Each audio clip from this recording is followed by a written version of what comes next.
Hello listeners, I am Madhura Nejjur, Assistant Vice President, Research and Outreach at ICRA Limited. And through this podcast, I'll be sharing our views on the technology transition risk, decarbonizing technologies, and funding requirement towards the climate goals. Transition risks are those associated with the pace and extent at which an organization manages and adapts to the internal and external change to reduce greenhouse gas emission and transition to renewable energy. Power and industry, being the high carbon emitting sectors, may face immediate risk on account of technology transition.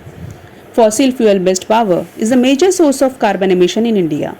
ICRA projects India to achieve the climate goal with a share of non-fossil fuel based installed capacity at 59% by FY 2030. India would need an estimated rupees 11 to 12 lakh crore of investment until 2030, along with over rupees 5 to 6 lakh crore towards investment in transition infrastructure and storage capabilities. While producing 1 ton of cement, an equivalent amount of carbon dioxide is released.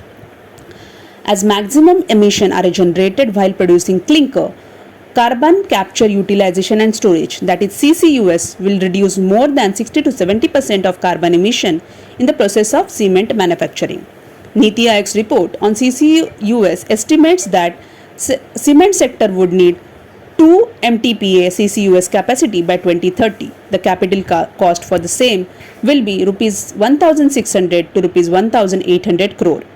Given the abundance of virgin iron ore and lack of domestic scrap, the domestic steel industry uses coal as a reducing agent, leading it to remain high on the emission curve. However, following India's 2070 net zero target and policies on carbon tax implemented by some countries, domestic steel makers have sharpened their focus on reducing their carbon footprint by as much as 25 to 30% through various technological interventions by CY 2030. With the launch of National Green Hydrogen Mission, green hydrogen is planned in refinery, chemical and fertilizer sectors along with transport by 2030. The capex for the same will be in the range of Rs 8 to 9 lakh crore. Several entities have launched pilot and announced plans to set up production facilities for green hydrogen and green ammonia. Encouragingly, several entities in these high carbon emitting sectors are taking voluntary steps. Government support will be critical to hasten technology transition in these hard to abate sectors to achieve India's climate goals for 2030. Such support could come in the form of policy interventions, subsidies, duty exemptions or tax benefits. Thank you for listening and stay tuned for our upcoming podcast.